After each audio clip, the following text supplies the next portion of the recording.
ماں عائشہ نے ایک مرتبہ روتے ہوئے رسول اللہ صلی اللہ علیہ وسلم سے پوچھا، اور آپ رو رہی ہیں، اللہ کے خوف سے ہی رو رہی ہیں اور قیامت کے دن کی تلخیوں کو یاد کر کر کے رو رہی ہیں، تو بے چین ہو گئی اور رسول اللہ صلی اللہ علیہ وسلم کو مخاطب کیا، اے اللہ کے رسول، وہاں پہ آپ اپنے اہل و عیال کو یاد رکھیں گے کہ نہیں رکھیں گے؟ ایک تسلی چاہیے، ایک تشفی چاہیے۔ تو رسول اللہ صلی اللہ علیہ وسلم اگر وہاں پہ کہہ دیتے، سفارش بھی کرنی ہے، شفاعت بھی کرنی ہے، انبیاء کا یہ مقام اور مرتبہ ہے کہ دیگر کئی لوگوں کو جنت میں لے کے جانا ہے، تو وہاں پہ کہہ سکتے تھے، لیکن امت کو سمجھانے کے لیے اور ماں عائشہ کا بھی کنسپٹ کلیئر کرنے کے لیے حضرت فاطمہ کو کہا یہ جنت کی سردار ہیں، لیکن ساتھ یہ بھی کہا، حضرت فاطمہ کو یہ بھی کہا کہ آپ جنت کی سردار ہیں، اور فرشتے نے خبر دی ہے، لیکن یہ بھی ساتھ کہا کہ میدان جو ہے عمل کا وہ گرم رکھنا، یہ نہ سمجھنا کہ رسول اللہ کی بیٹی ہو تو جنت میں چلی جاؤ، حالانکہ جنت کی بشارت ہے، بشارت بھی ہے، سردار بھی ہے، لیکن یہ نہ سوچنا کہ تیرا باپ نبی اور رسول ہے تو تجھے جنت میں لے جائے گا۔ یہی معاملہ امی عائشہ نے بھی جب پوچھا کہ وہاں پہ آپ اپنے اہل و عیال کو یاد رکھیں گے، تو رسول اللہ صلی اللہ علیہ وسلم نے کلیہ بتایا کہ میزان کے سامنے جب مخلوقات کھڑی ہوگی تو کوئی بندہ کسی دوسرے بندے کے بارے میں سوچ بھی نہیں سکے گا، نمبر ایک۔ نمبر دوسری بات، جس وقت رزلٹ نکل جائے گا، پہلا مرحلہ میزان، اعمال تل رہے ہیں، جس وقت تل رہے ہوں گے وہاں ہر بندہ صرف اپنے اعمال کے اوپر نظر رکھ کے بیٹھا ہوگا کہ بھاری ہونے ہیں کہ ہلکے ہونے ہیں، کسی کے بارے میں سوچ بھی نہیں آئے گی۔ اور دوسرا لمحہ وہ کہ جس وقت رزلٹ نکلنے کا وقت آئے گا اور نامہ اعمال کو دائیں یا بائیں ہاتھ میں پکڑانے کا وقت آ جائے گا، اس وقت بھی بندہ کسی کے بارے میں سوچ نہیں سکے گا۔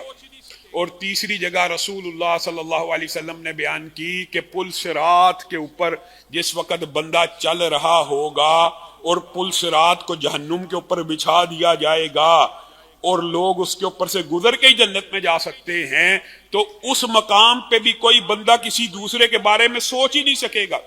اور عبداللہ ابن رواحہ بھی اسی طرح رو رہے ہیں، اور ان کی بیوی بھی رونا شروع ہو گئی، اور عبداللہ ابن رواحہ نے پوچھا آپ کیوں روتی ہیں؟ کہا آپ رو رہے تھے، میں نے بھی آپ کے ساتھ رونا شروع کیا۔ کہا میں تو اس لیے روتا ہوں کہ رسول اللہ سے بھی سنا اور قرآن کی آیت بھی ہے کہ ہر بندہ اس جہنم سے گزر کے ہی جائے گا، وہ گزر کے جانے سے مراد پل صراط ہے۔ اور حضرت ابو ہریرہ بھی رویا کرتے تھے انہی باتوں کے اوپر۔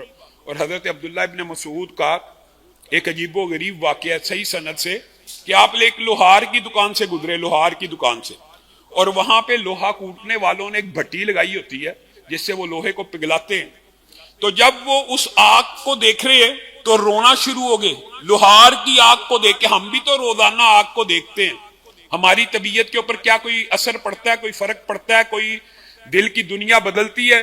عبداللہ ابن مسعود لوہار کی بھٹی میں جلنے والی آگ کے اوپر غور کر رہے ہیں اور رو رہے ہیں اور موازنہ کر رہے ہیں کہ یہ آگ دنیا کی اس قدر شدید ہے تو آخرت کی کس قدر شدید ہوگی۔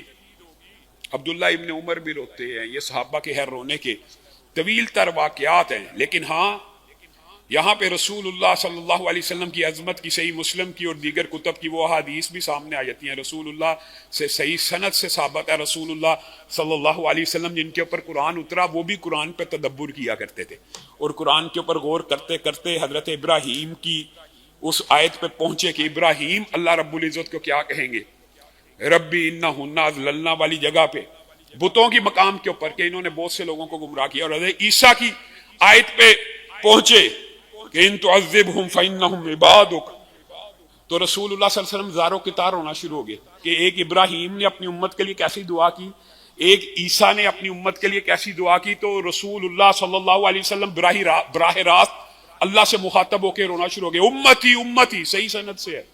رسول اللہ صلی اللہ علیہ وسلم اتنا روئے، حدیث کے الفاظ ہیں کہ اللہ رب العزت نے آسمان سے جبریل امین کو فوراً بھیجا اور کہا جاؤ پوچھو محمد صلی اللہ علیہ وسلم کس لیے رو رہے ہیں، اور اللہ کو تو پتہ کس لیے رو رہے ہیں، لیکن ان کو بھیجا کہ پوچھ کے آؤ کہ رسول اللہ کا یہ آہو بقا کا انداز پہلے تو کبھی نہیں دیکھا، اور کہہ رہے امت اے اللہ میری امت، اے اللہ میری امت۔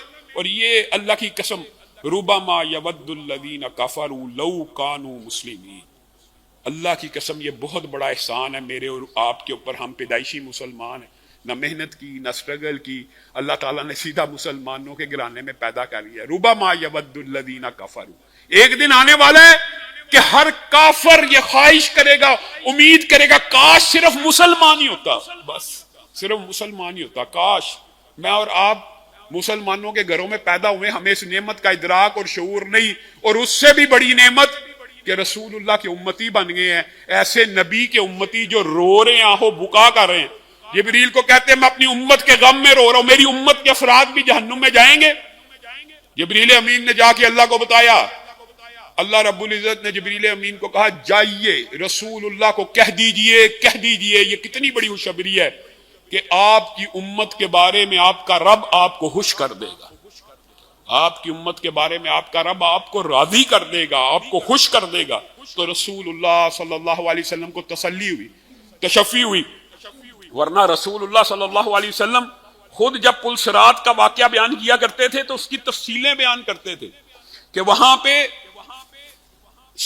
رسول اللہ کا بھی یہ فرمان ہے کہ پل صراط کے اوپر جس وقت جہنم کے اوپر اس پل کو ڈال دیا جائے گا، یہ وہ لمحہ ہوگا. رسول اللہ نے کہا کہ ابراہیم جیسا جلیل القدر پیغمبر اس وقت کہہ رہا ہوگا میری جان میری جان. اور یہ امت کی خوش بختی ہوگی کہ امت سب سے پہلے اس پل صراط سے گزرتی ہوئی جنت میں داخل ہو جائے گی. ہاں لیکن بعض بدبخت ہوں گے، بعض بدقسمت بد نصیب ہوں گے. رسول اللہ نے وہ بھی تفصیلات بیان کر دی کہ پل صراط کے نیچے آنکڑے لگے ہوئے، آنکڑے جیسے آپ نے وہ پنجہ کرین کا دیکھا جو چیز اٹھاتی ہے بعین، اس طرح رسول اللہ صلی اللہ علیہ وسلم نے تفصیل بیان کی. اس آدان کی، اس جیسے کانٹے ہیں پنجوں کی شکل کے، آنکڑے بنے ہوئے ہیں. کسی کو لوٹ مار کی وجہ سے پکڑ لیں گے، کسی کو جھوٹ کی وجہ سے پکڑ لیں گے، کسی کو غیبت کی وجہ سے پکڑ لیں گے. ہر بندہ اپنے اعمال کی وجہ سے اس پل سے گزرنے سے عاجز اور قاصر آ جائے گا. یہ بھی رسول اللہ نے فرما دیا. کچھ لوگ تو جہنم کتنی وسیع ہے، اس کے اوپر پل ہے، آندھی اور طوفان کی طرح گزر جائیں گے، پلک جھپکتے میں گزر جائیں گے.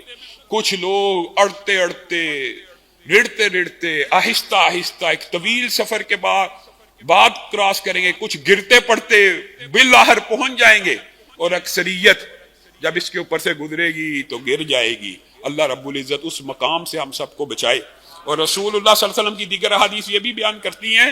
اور بعض خوش قسمت ایسے ہوں گے، یہ خوف خدا سے متعلق بات ہے، بعض خوش قسمت ایسے ہوں گے کہ جب پل صراط پہ چل رہے ہوں گے تو جہنم پکار اٹھے گی، گزرو ذرا تیزی سے گزرو، تمہاری آنکھوں کے آنسوؤں نے میری آنکھ کو ٹھنڈا کر دیا، تیزی سے گزر جاؤ، نکلو یہاں سے.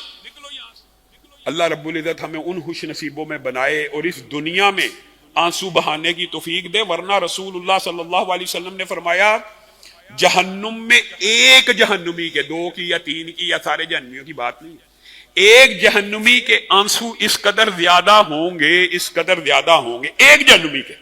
اس دن اتنے آنسو ہوں گے کہ اگر اس میں کشتی چلانی پڑے تو کشتی چل پڑے. ایک بندہ اتنے آنسو گرائے گا کہ ندی کی کفیت ہوگی، اور اس کے اندر اگر بندہ کوئی کشتی ڈال کے چلانا چاہے چل جائے گا. کل آپ کے سامنے بہت سے جہنم کے کھانوں کے حوالے سے اور پینے کے حوالے سے چند گزارشات کو رکھا، اسی حوالے سے آج پھر کچھ باتیں آپ کے سامنے رکھنی ہیں کہ جہنم کے اندر وَلَا طَعَامٌ إِلَّا مِنْ غِسْلِينَ، غسلین کا کھانا. غسلین کے بارے میں محدثین کے دو اقوال.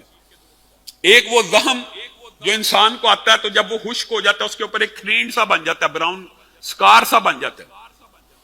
اکثریت جمہور علماء کا کہنا ہے غسلین سے مراد وہ سکار ہے جو جہنمیوں کے زخموں کے اوپر جو سکار بنے گا، کھرینڈ بنے گی، وہ کھانا ہے. اور بعض نے کہا کہ یہ جہنم کا ایک درخت ہے، انہیں بھی ایک درخت کے اندر شامل ہے. اللہ رب العزت اس کھانے سے بھی ہم سب کو محفوظ فرمائے. اور ایک کھانا غساق ہے، لا یذوقون فیہا بردا ولا شرابا الا حمیما وغساقا.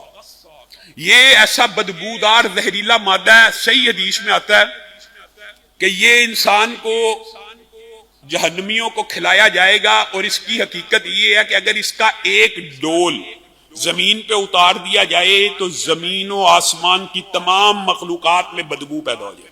اللہ رب العزت اس کھانے سے بچائے. اور پھر مائع سدید کا ذکر ہے، یسقا من ماء سدید. یہ کیا ہے؟ یہ جہنمیوں کی پیپ ہے. یہ جہنمیوں کی زخموں سے، ایک ہے کھرینڈ اور ایک ہے پیب اور ایک ہے طینۃ الخبال، وہ جہنمیوں کا پسینہ ہے۔ اور رسول اللہ صلی اللہ علیہ وسلم نے فرمایا یہ کھانے پینے ان کے لیے مختلف چیمبرز بھی ہوں گے، اور ایک وادی ہے جہنم میں بولس نامی، اور اس وادی میں ان لوگوں کو اللہ تعالیٰ ڈالے گا۔ پیچھے آپ نے سمجھا کہ جہنمیوں کے اللہ تعالیٰ جسم بڑے کرے گا، وسیع کرے گا، بڑھاتا جائے گا بڑھاتا جائے گا، 400 کلومیٹر لینتھ ہے، لیکن یہاں یہ جو وادی ہے اور مختلف عذاب ہے، یہاں پہ کچھ جہنمی ایسے ہوں گے جن کو اللہ رب العزت چیونٹیوں سے بھی چھوٹا کر دے گا، چیونٹیوں سے بھی چھوٹا۔ اے اللہ، یہ کون سے لوگ ہوں گے؟ یہ وہ لوگ ہوں گے جو زمین پہ اکڑ کے چلتے تھے اور تکبر کیا کرتے تھے، اور تکبر صرف اللہ رب العزت کو لیپ دیتا ہے، اور فخر و تکبر کی چادر اللہ رب العزت کی چادر ہے، اور جس کے دل میں رائی برابر بھی تکبر ہوا اور وہ اس حالت میں مر گیا، اللہ میں محفوظ کرے، وہ جہنم میں ضرور ایک مرتبہ جائے گا۔ اور رسول اللہ صلی اللہ علیہ وسلم نے کہا یہ وادی ان تکبر کرنے والوں سے بھری پڑی ہوگی۔ سَأُرْهِقُهُ صَعُودًا، ایک وادی اور ہے، اور مختلف وادیوں کا قرآن پاک میں ذکر ہے۔ سعود نامی وادی ہے، 70 سال اس کے اوپر چڑھایا جائے گا، 70 سال میں چڑھے گا، اور 40 سال میں ایسے چڑھتا چڑھنے کی بھی کفیات حدیث میں موجود ہے۔ ہاتھ رکھے گا ہاتھ پگھل جائے گا، قدم رکھے گا قدم پگھل جائے گا، 70 برس تک چڑھایا جائے گا۔ پھر آگے وادی کا نام ہوگا ویل نامی، ادھر 40 برس، اونچائی 70 سال کی، اور گرنے میں چونکہ تیزی ہوگی تو اترائی 40 برس کی ہوگی، اترے گا تو ویل نامی وادی میں اترے گا۔ سَأُصْلِيهِ سَقَرَ وَمَا أَدْرَاكَ مَا سَقَرَ لَا تُبْقِي وَلَا تَذَرُ لَوَّاحَةٌ لِلْبَشَرِ۔ رسول اللہ صلی اللہ علیہ وسلم کے فرامین کے علاوہ منکرین حدیث کو اس بات کے اوپر غور کرنا چاہیے کہ یہ جی حدیث بیان کرتے ہیں عذابوں کی، یہ قرآن کی آیت ہے۔ سَأُصْلِيهِ سَقَرَ وَمَا أَدْرَاكَ مَا سَقَرَ لا تبکی ولا تذر۔ اس کی کیا بندہ ٹرانسلیشن کرے؟ ان قریب انہیں سکر نامی وادی میں اتارا جائے گا، جہنم کے ایک درجے میں اتارا جائے گا، اور تمہیں کیا پتا وہ کیا درجہ ہے؟ لا تبکی ولا تذر، نہ چھوڑتا ہے نہ یہ جو آیت ہے نا وَسَيُجَنَّبُهُ الْأَشْقَى، اور اس کے علاوہ یہ جو آیت ہے ثُمَّ لَا يَمُوتُ فِيهَا وَلَا يَحْيَا، یہ ایک دوسرے کی تشریح ہے۔ لا تبکی ولا تذر اور ثُمَّ لَا يَمُوتُ فِيهَا وَلَا يَحْيَا، نہ زندہ ہوں گے اور نہ موت آئے گی، اور موت کو پکار اٹھیں گے۔ اور اللہ تعالیٰ قرآن میں کہتا ہے ایک موت نہ پکارو، کثیر موت پکارو، 2 نہ پکارو، 10 نہ پکارو، 100 پکارو، جتنی مرضی موتوں کو پکار لو۔ وہ سامنے دیکھو کیا ہے، جنتی اور جہنمیوں کو اکٹھا کر دیا جائے گا۔ ثم لا يموت فيها ولا يحيا، اور لا تبکی ولا تذر کی اگر ٹرانسلیشن سمجھنی ہے تو وہ یہ ہے کہ جہنمیوں کو اور جنتیوں کو کھڑا کر لیا جائے گا۔ دیکھو یہ سامنے، یہ کیا ہے؟ یہ اللہ تعالیٰ ایک مینڈا ہے، پہچانتے ہو؟ جی ہاں، ہم میں سے ہر ایک نے اس کا ذائقہ چکھا ہے۔ کون ہے؟ موت ہے۔ موت کو مجسم مینڈے کی شکل میں اللہ رب العزت جہنمی اور جنتیوں کے سامنے کھڑا کر دے گا، اور پھر اس کے گردن کے اوپر چھری کو چلا دیا جائے گا۔ صحیح حدیث کے الفاظ ہیں، اللہ کی قسم اگر موت باقی ہوتی تو جنتی اس دن خوشی سے مر جاتے، اور اگر موت باقی ہوتی تو جہنمی غم سے مر جاتے کہ اب موت ہی نہیں۔ اور پھر موت کو پکاریں گے، چیخیں گے۔ وہاں پہ اللہ تعالیٰ کہتا ہے ایک موت نہیں، 100 موتوں کو پکارو، 1000 موتوں کو پکارو، اب موت آنی نہیں ہے۔ اور حمیم وغساقہ کی جو ٹرانسلیشن ہے، حمیم مائے حمیم ہے۔ زقوم سے پیٹ بھرا تو پیاس لگ گئی، اور پیاس لگی اتنی شدید لگی کہ پانی پینا چاہتے ہیں۔ اس کے بارے میں 2 روایات ہیں، قرآن کی بھی 2 آیات مختلف ہیں۔ ایک حدیث کی تشریح یہ ہے کہ جب پانی کو اس ابلتے ہوئے اور کھولتے پانی کو منہ کے قریب کریں گے، منہ کے بھی قریب کریں گے تو یہ ہونٹ جو نیچے والا زمین پہ گر جائے گا، اوپر والا ہونٹ اوپر پیچھے گر جائے گا۔ پانی کا ایک گھونٹ اندر لے کے جائیں گے تو میدا، آنتڑیاں، ہر چیز پگھل کے نیچے گر جائیں گے۔ اور دوسری جو قرآن کی آیت ہے کہ نہیں، ایسے نہیں پیا جائے گا۔ جب وہ زقوم کھا کے پانی مانگیں گے تو فرشتے ان کے سروں پہ پانی ڈال دیں گے تاکہ یہ پانی سر کے راستے میدے میں جائے، اور سر واقعی پگھل جائے گا، اور میدے کے راستے ہوتا ہوتا وہ پانی ایسے سر پہ ڈال رہا ہے اور نیچے سے نکل رہا ہے ایسے جیسے ٹوٹی لگی ہوئی ہے، اور سر سے سیدھے کا سیدھا نیچے سے پار ہوتا چلا جا رہا ہے، اس تیزی سے پگھلا دے گا۔ فشاربون علیہ من الحمیم، فشاربون شرب الہیم، اس کا کیا مطلب ہے؟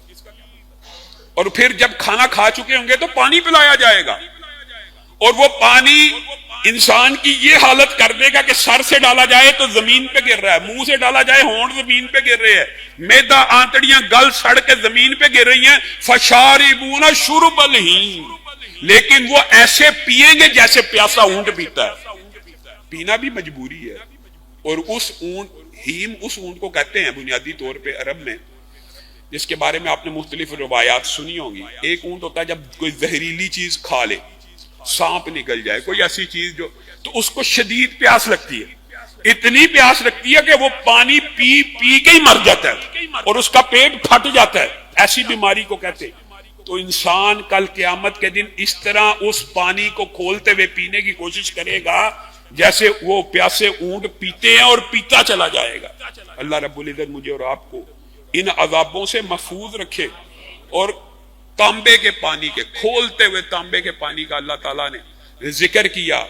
اللہ اور وَإِن يَسْتَغِيثُوا يُغَاثُوا بِمَاءٍ كَالْمُهْلِ يَشْفِي الْوُجُوهَ بِئْسَ الشَّرَابُ وَسَاءَتْ مُرْتَفَقًا، اگر وہ پانی مانگیں گے تو ایسا پانی دیا جائے گا جو تانبے کی طرح ہوگا، یعنی تانبے کا آپ کو پتہ بوائلنگ ٹیمپریچر کیا، پانی کا بوائلنگ ٹیمپریچر تو آپ کو پتہ ہے 100 ڈگری پہ ابل جاتا ہے، تو تانبا کتنے ڈگری پہ ابلتا ہے؟ وہ تانبے جیسا پانی ہوگا، اور بئس شراب، اس سے برا کیا ہو سکتا ہے، اور اس سے برا کیا ٹھکانہ انسان کو ملے گا۔ اللہ رب العزت مجھے، یہ ساری قرآن کی آیات ہے، کہاں ہے منکر حدیث؟ عذاب قبر کو جی بڑھا چڑھا کے بیان، یہ عذاب قبر، یہ عذاب قبر سے زیادہ شدید آیتیں ہیں۔ عذاب قبر کا انکار کر دینے سے کیا بندہ ان آیتوں سے بچ جائے گا؟ اللہ کی قسم، یہ لوگوں کو صرف گمراہ کرنے کے فلسفے ہیں کہ لوگ احادیث سے دور ہو جائیں، حالانکہ یہ جو قرآن کی آیات ہیں ان کا آپ حدیث سے موازنہ کریں، کوئی کمپیریزن ہی نہیں۔ یہ اتنی شدید اور سخت آیات ہیں، آپ کو جا کے ان آیات کا ترجمہ ازہد پڑھنا چاہیے، کیا کہ کوئی بھام نہ رہ جائے کہ مولوی نے شاید جی بڑا کوئی عجیب و غریب ترجمہ کر دیا۔ ان جہنم کانت مرصادا للطاغین مآبا لابسین فیہا احقابا لا یذوقون فیہا بردا ولا شرابا الا حمیما وغساقا۔ اللہ کہہ رہا کہ میں کہہ رہا ہوں لابسین فیہا احقابا، ایک عرصہ رہیں گے جہنم میں۔ لوگ کہتے ہیں ٹھیک ہے یار مسلمان ہیں، کلمہ گو ہیں، بالآخر نکل آئیں گے، ایک سیکنڈ کا 1000واں حصہ بھی جہنم میں گزارنا مشکل ہے۔ اور لابسین فیہا احقابا، کئی ہزار سال رہیں گے۔ وہ لوگ جنہوں نے نکلنا ہے وہ بھی کئی ہزار سال رہیں گے۔ اللہ رب العزت مجھے اور آپ کو محفوظ کرے۔ اور لوگ لیکن اتنے مطمئن ہوتے ہیں یار بالآخر چلے جانا، بالآخر چلے جانا، بالآخر جب جانا ہے اس وقت تک انسان اگر برداشت کرنے، آپ جو بندہ یہ کہتا ہے نا کہ بالآخر چلے جانا، اس کو صرف ایک پریکٹیکل ضرور گھر میں جا کے کرنا چاہیے۔ اور لوگ کرتے رہے، تھوڑی دیر تو آگ کے اوپر اپنے ہاتھ کو رکھے، کتنی دیر رکھ سکتا ہے؟ میں کہتا ہوں کوئی بڑا با ہمت انسان بھی 1 منٹ 2 منٹ 10 منٹ سے زیادہ نہیں رکھ سکے گا۔ 10 منٹ میں تو ہاتھ کی یعنی کچھ محسوس ہی کر لیجئے، دور سے محسوس کرنے کی کوشش کیجئے، کچھ اس کا اندازہ ہی لگانے کی کوشش کر لیجئے، ایسا نہیں ہو سکے گا۔ انسان اگر یہ پریکٹیکل کرے تو پھر انسان کو یہ شعور آ سکتا ہے، ادراک آ سکتا ہے کہ ہاں اس وقت تو انسان کہتا ہے یار دیکھی جائے گی، گزارا کر لیں گے، بالآخر تو ہم نے جنت میں چلے جانا ہے۔ اللہ کی قسم وہ عذاب ایسے ہوں گے کہ 1 سیکنڈ بھی انسان برداشت نہیں کر سکتا۔ اور مختلف عذابوں کا ذکر بھی مختلف اعمال کے ساتھ رسول اللہ صلی اللہ علیہ وسلم کو بے شمار عذاب دکھائے گئے اسی دنیا میں تاکہ وہ امت تک پہنچا جائے۔ جو بندہ فرض کی نماز پڑھے بغیر سو جاتا ہے اس کو رسول اللہ صلی اللہ علیہ وسلم نے معراج کی رات اور خوابوں میں اور مختلف مقامات میں صحیح حدیث کے اندر ہے اس کے سر کے اوپر بار بار پتھر مار کے کچلا جا رہا ہوگا۔ جو بندہ سود کھاتا ہے وہ خون کی ندی میں ہوگا اور پتھر کھا رہا ہوگا۔ وہ لوگ جو غیبت کرتے ہیں ناخن تانبے کے بنے ہوں گے، اپنے سینے کو چھیل رہے ہوں گے، اپنے گوشت کو نوچ رہے ہوں گے۔ رسول اللہ نے ایسے عذابوں کو دیکھ کے پوچھا یہ کیا وجہ؟ کہا یہ غیبت کیا کرتے تھے۔ ایک بندے کی جبڑوں کو اور منہ کی کھال کو پیچھے تک لے کے جایا جا رہا ہوگا. رسول اللہ نے پوچھا اس کا کیا جرم ہے؟ کہا یہ وہ شخص ہے جو صبح اٹھتا تھا اور کوئی جھوٹی بات ہوا میں چھوڑ دیتا تھا اور وہ پوری دنیا میں پھیل جاتی. آج فیک نیوز کے والے سے اس دور میں بھی ایسے لوگ موجود تھے جو خام خواہ اپنی طرف سے کوئی بات بناتے تھے اور لوگوں میں چھوڑ دیتے تھے اور وہ پوری مشہور ہو جاتی تھی. ان لوگوں کے لیے قیامت میں ان لوگوں کے عذابوں کا تذکرہ موجود ہے. زانیوں کے عذابوں کا ایک تندور کے اندر برہنہ مرد اور عورتوں کو رسول اللہ نے دیکھا آگ جلتی ہے، وہ اوپر تک آتے ہیں اور ان کے ارد گرد اور گرد و نواح میں مراحیز کی بدبو ہے، جیسے ٹوائلٹس کی بند ٹوائلٹ پڑا ہو 20 سال سے بند ہو، اس کی جو سمیل ہے وہ سمیل آ رہی ہوگی. تو وہ کن کو؟ یہ وہ لوگ ہیں جو آپ کی امت میں سے زنا کیا کرتے تھے اور زنا کے رستوں پہ چلا کرتا تھا، اور ان کو تنہائیوں میں عذاب دیا جا رہا ہے ایک تندور کے اندر ڈال کے، کیونکہ یہ تنہائیوں میں گناہ کرتے تھے اور ان کے اندر بدبوئیں اس لیے ہیں کہ یہ دنیا میں خوشبو لگا کے پھرا کرتے تھے. یعنی حسب حال کلا لینبذن فی الحطامہ وما ادراک ما الحطامہ نار اللہ الموقدہ التی تطلع. آپ بتائیے، اب یہ تو 30ویں پارے کی صورتیں ہیں، ان کے ترجمے تو جا کے پڑھ لیجیے. یہ کیسی آگ ہے؟ حطامہ کیا ہے اور تجھے کیا پتا حطامہ ہے؟ یہ وہ آگ ہے جو دلوں زمین سے جلتی ہے تو دل تک پہنچ جاتی ہے. انہا علیہم موصدہ، یہ بند کر کے، یہ جو بند کا ذکر تندور کا آتا ہے نا، یہ قرآن پاک میں بھی ہے. بند کر کے بڑے بڑے آگ کے ستونوں کے اندر جہنمیوں کو بند کر کے عذاب دیا جائے گا تاکہ اس آگ کا ٹمپریچر کم نہ ہو سکے. یہ حدیث میں ہے کہ قرآن میں؟ یہ آیتیں منکرین حدیث کو نظر نہیں آتی. پورا قرآن عذاب جہنم کے ساتھ بھرا ہوا. کس لیے؟ کیوں اللہ تعالیٰ نے جہنم کا اتنا تذکرہ کیا قرآن پاک میں؟ کیوں اللہ نے جنت کا اتنا تذکرہ کیا؟ میری اور آپ کی اصلاح کے لیے کیا ہے، تاکہ ہم اس قرآن کو ترجمے کے ساتھ مفہوم سمجھ کے پڑھیں تو شاید اللہ کے عذابوں سے ڈر جائیں. اور میں قرآن ہاتھ میں موجود ہے، قسم کھا کے کہتا ہوں، آپ آج ارادہ کریں کہ ہم اس پورے قرآن پاک کو ترجمے سے پڑھیں گے، اللہ کی قسم اسی وقت خوف خدا پیدا ہو جائے گا. ایک دفعہ پڑھیے تو صحیح، ایک دفعہ پڑھیے، پھر آپ کو لطف آئے گا. دوسری دفعہ پڑھیں گے، پھر تیسری دفعہ پڑھیں گے، اور ہر دفعہ پڑھنے سے نئے مفاہیم اور نئے معنی اور نیا شعور آپ کے اندر آئے گا. اور آپ سمجھتے ہیں کہ اس کو پڑھنے سے خوف خدا نہیں آئے گا؟ وہ یار انونا پڑھیو گمراہ ہو جاؤ گے. یہ کتنا ظالمانہ جملہ ہے، یہ کتنا قبیح جملہ ہے، یہ کتنا گندا جملہ ہے. ہدی للناس نہیں ہے، ہدی للمتقین نہیں ہے. یہ پڑھنے سے بندہ گمراہ ہوتا ہے. چلو آپ کی بات مان لی، اس کو تو 14 علوم آنے چاہیے جس نے قرآن پاک کی خود ٹرانسلیشن کرنی ہے، لیکن جن کے پاس ترجمہ شدہ موجود ہے اس کو 14 علوم کی ضرورت ہے؟ اس کو صرف اردو زبان کی ضرورت ہے. اگر اردو آتی ہے تو آپ میں سے ہر شخص قرآن پاک کا ترجمہ پڑھ سکتا ہے. اور قرآن پاک کو اللہ تعالیٰ نے آسان نازل کیا ہے، ان بدوؤں پہ نازل کیا تھا جنہوں نے اس کو سمجھا معانی سے. میں اور آپ اگر ہمیں صرف اردو بھی آتی ہے، اللہ کی قسم صرف اردو بھی آتی ہے، لوگ نا بڑا لمبا پیریڈ بتاتے ہیں قرآن پاک سمجھنا، عربی سیکھو، صرف نہ، وہ ایک بات کی بات ہے. آپ اللہ کے بندو، آپ کو اردو آتی ہے، آپ کو انگلش آتی ہے، آپ کو دنیا کی جو بھی زبان آتی ہے، اگر آپ قرآن پاک کو ایک مرتبہ، اور میری خواہش یہ ہے اگر آپ نے سورۃ بقرہ کی بجائے 29ویں 30ویں پارے کے ترجمے سے شروع کیجئے، صرف آپ ان 2 پاروں کا ترجمہ اگر آپ پڑھ لیں گے نا، آپ کے ذہن میں سارے وہ کنسپٹ جو منکرین حدیث کے ہیں زمین بوس ہو جائیں گے. کیونکہ ان کا جو سارا فلسفہ کھڑا ہوا ہے وہ زمین بوس ہو جاتا ہے صرف 29ویں 30ویں پارے کی آیات کا ترجمہ پڑھ کے. علامہ ہشام الہی ظہیر آفیشیل چینل کو سبسکرائب کر لیں.